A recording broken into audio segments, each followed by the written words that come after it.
I'm going to turn that into a knowing and an awareness of my own self, and I'm going to move on, and I'm going to be stronger for it. That is beauty. There is so many beautiful women because of what they have overcome and who they have become through so much adversity and so much hurt. And our ability to take pain and make it into this thing of greatness. Wow. I mean, all of us women should sometimes just take a moment to really appreciate how awesome that is and how beautiful that is, because we sometimes are made to feel so lacking, so not beautiful. The pressure's on women to look a certain way and be a certain way, and I'm really done with that. I'm so done with that. And now it's weird because I love beauty and I worked in fashion for a while, and I love beautiful things and I love clothes and I love my makeup, but it was weird. It's a change that happened when I left my marriage, and when I started to find myself, I started to put my makeup on for me and for no one else. And that was a stark difference for me, because I think before I had been often putting makeup on and wearing certain things to ensure that I was liked, to ensure that I was accepted in certain spaces, to be, hopefully I look okay to everyone else. And now it is all for me. It's absolutely all for me. And I do not care what anyone else thinks that I look like. I like to make myself look how I like to look. And that's been a real change for me, and it's been weirdly the best thing that's come out of my marriage breaking down, is this kind of reclaiming of every little aspect of my day, even if it just comes to putting on my makeup. It goes deeper now. Things are richer, and my self-identity is so much more a foundation of who I am. And it's really strange, but talking to you even just now, it's like the clarity I feel in my life is, I don't think I've ever had this before, and I'm still evolving. I'm not done. Definitely. I think that's another thing as well, the evolution. Sophie, I believe that, it's not that I believe that, the Bible actually says that there's different seasons in life. Yeah. And the season I'm actually in is what you just described. I'm at a place right now that the only thing that I do is what is pleasing to my father. When I'm talking about my father, I still have a biological father, Samuel. He turned 90 in March. I'm not talking about him. I'm talking about my heavenly father. For so many years, I've been a people pleaser. People will say, jump. I'm like, how high? I tried to please everybody to the point that it was becoming a detriment to my health. And recently, something happened to me around March, and I decided that I need a time out for me, to look after me. You said it earlier on, I cannot give you what I do not have. And in my whatever years that is of non-concern to anybody, I think it's the best time of my life. I can see clearly now, like you said. In fact, I'm actually working in alignment with the purpose that God has called me for. Wow. Because for the first time in my life, I sat and I'm listening to God and nobody else.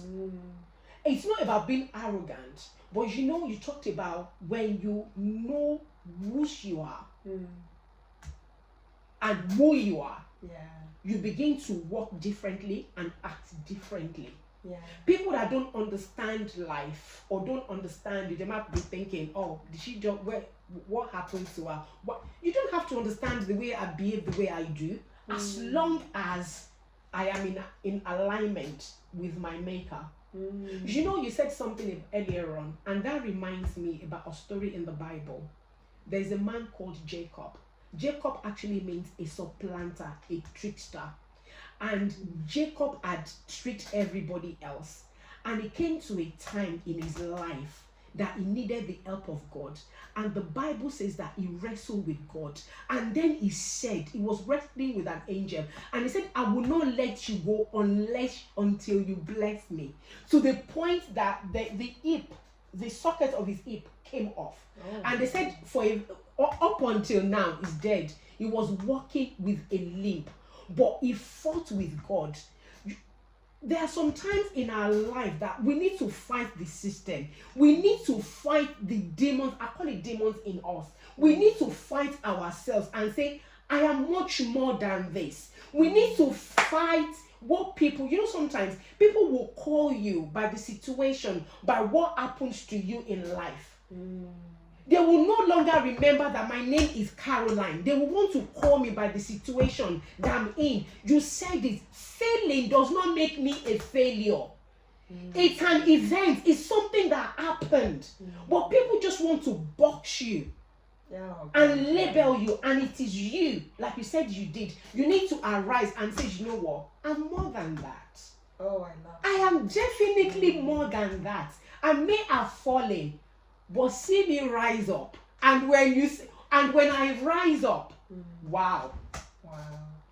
I love that so much. You know what? Wow. That really reminds me as well of reclaiming language. Because I really love the kind of movement that happened where women were so often called victims.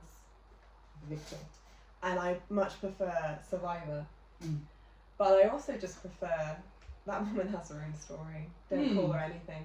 Don't label us with anything. You don't know us. You don't know. We can't pretend to really know anyone. The complexity of a human life, of a human being, what they've gone through, their upbringing, how they've dealt with their childhood, what they were tackling with, their situation, their adolescence, and then everything up to that point. You can never really truly know someone, and I think that's enriching. I think that's enriching for me. I don't ever go into any conversation with anyone thinking I can say exactly who you are. I assume this, I assume that, I'll label you this, I'll label you that. You are far too complex and too in your own right for me to ever label you with anything. You're a human being, you've lived a life, and there is no way I could ever really put myself in your shoes. But within that, there is a huge amount of compassion and empathy, because I have a philosophy that I like to think really helps me with compassion, because I'm a real big person for compassion. And I think what that really means is sometimes you are in a mind frame where if you would doubt that person's cards, you wouldn't behave or act any differently. And you don't often know the cards that someone is dealt. And sometimes we like to think of ourselves as, I'd do better. I'd be stronger. I would say no. I would do this. I would be better. I would think smarter than that. I wouldn't get myself into that relationship. I wouldn't get myself into that stupid job. Whatever you think, that is, to me, useless. You do not know the cards that person was dealt, and I bet you would doubt those cards. You would be exactly in the same position, making the same decisions. Wow, that's powerful. And I really believe that, and I think it's such an important one to go in with any relationship and with anyone that you meet, if you want to judge. Because before you judge, just think of the cards and how it's dealt. And if someone were to judge you, and you would want to say, look at these cards I was dealt, don't judge me. I'm doing the best with what I have. Yes. And that's what we're all doing. We're just doing the best with what we have. And you know what you just said right now? I'm going to take you back to the Bible.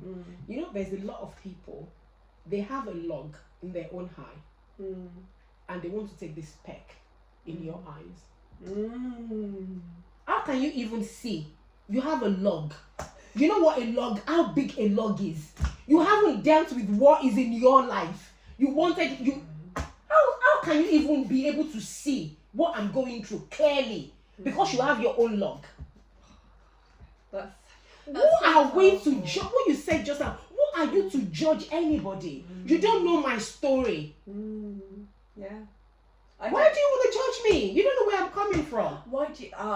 Great question. Why do you want to judge? That is a great question, because I think that when I see someone who's really judging and is really assuming and really creating their own narrative in their head, she's that, she's this, she's done this for that reason, I think, why are you sat there with your kind of condemnation of this person, and you're writing a narrative that, to be honest, is based on nothing other than your own stuff. So it just makes me think, what is your own stuff that you haven't owned, that you're basically feeding back? Because again, going back to my psychology degree has taught me a lot, and one of the things that they say in psychology for us to look for, especially when we're talking about emotional responses, what people don't often realise is emotions like anger, that's a complex emotion, but when often that turns up, more often than not, anger is turning up because that person is angry with someone because they're displaying behaviour that they wish they could also display. Wow. And they're angry with that person for being brave enough or being whatever enough to display. For instance, I know that my friend has a mother who often would get so angry with her spouse for taking a rest. She would get really angry. I'm hoovering, I'm cleaning, and you're just resting. Now, there's a lot of ways that you can look at that, but you could reframe that as, darling, if you need a rest, go rest. And I understand that it might be frustrating if you have a spouse who is resting, but darling, it is not on you to clean that kitchen floor right now. If you need to rest, look after yourself and take that rest. Wow, that's powerful. And it's an interesting thing because, again, it goes back to the filling of the cup. You need to, if you look after you look after your body, your soul, your spirit, who you are, you will have a better perspective, and you'll be able to reframe things when you need to. So that's one of the things I wanted to talk to you about, was the art of reframing. Okay. Because I love this idea that, to be honest, we're, as human beings, in our everyday lives, in our everyday relationships, we're storytellers. Yes. Human beings, we love a story. We need a narrative. We do. And it's so funny when we have all these really intense emotions, and they're real. We feel things, and we feel things deeply. But when we haven't got a narrative to go with that, the first thing that we're able to do so well is create our own narrative for why that feeling is there. But that narrative is not necessarily based on fact, it's on a feeling. And feelings are valid, but they are not facts. And it's so important, especially, if you're in a therapeutic session, you want to give validation to the feeling, but you want to say to them, the narrative that you've got there.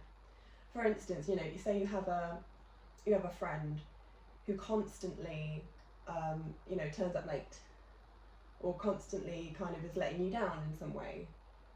And you're angry, you understand, you're angry, you think they don't value your friendship, they don't value your time, they don't really see you as a closer friend, and when you always turn up on time, and you always bring the gifts, and you always do these things, that feeling, in and of itself, of being a bit let down, of feeling like you're not being seen, is valid. That's there, that's real. Yeah. The narrative that you've put to why, you've got no support for the fact that she doesn't care about your relationship, that she doesn't want to be on time for you, that she doesn't want to bring gifts. That friend could be going through financial hardship, could be late because she's got a domestic situation that is quite abusive. She could be struggling with so much, or coping with something that you have no idea about.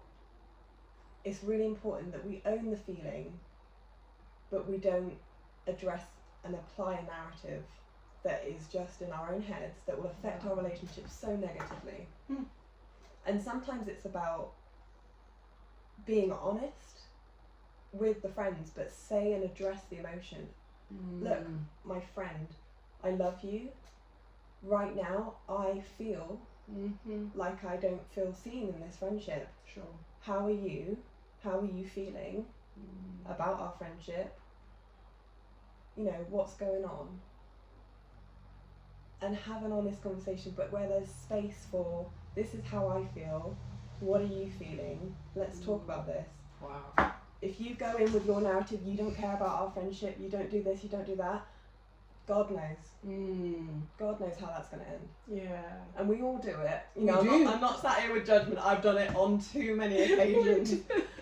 I'm sat here with a place of knowing from experience how badly that goes. I'm not here to go this, that and the other. I know from experience it is the times that I have been self-aware enough to go in with the feeling and not the narrative has saved my friendships, but I've lost friends through doing the narrative game. Wow, that's so powerful. I'm sure if my daughter is watching this, like, that's my mother. Every time I call her, where have you been? I've been calling you. She's like, Mom, you don't even know. I don't want to know. Abby, do you know? It's so real, isn't it? We all do it. We're all so separate. And a thing as well, with creative women, we're so good at the stories. We create we love this story that we've got going on in our heads, and we can feed it with our creative side of us. You know, we can fuel it. And that's the problem as well, is that, you know, and that's you know, usually such a strength. We have so much, we feel so passionate about things, and we have such a strong storytelling ability, which, especially for your preaching, oh my goodness, it is about relaying that, you know, those poignant messages, but also it means that on the flip side, we can write narratives for things that gets us into trouble when they're not backed up. I'm learning so much tonight. Oh God. Even I'm taking notes. Oh God, it's hard, but that's what I love about reframing. So that's the art of reframing, is when you can take a bird's eye perspective and say, right, identify the emotion first, get that emotion and separate it. What am I feeling? What's the emotion? And once you are able to do that, you'll soon realise that the narratives, can you back them up without that feeling? You know, are they there still? Is that present? Is that evidence without that feeling? Yeah. And we're all, you know, especially, you know, there's so many women I know, smart, really intelligent, very wise women. And once we do that, once we separate the emotion, we can very quickly go, yeah, right, I've not evidenced that narrative. It's just, we do, for our own safety and our own security, want to apply a story that gives us validation. But I think what's really important is to realise you don't need the story to validate that feeling. You can validate that feeling in and of itself. It's real. You felt that. That's okay. That's human. Yeah. That's okay. And that's real. But it doesn't mean that you need to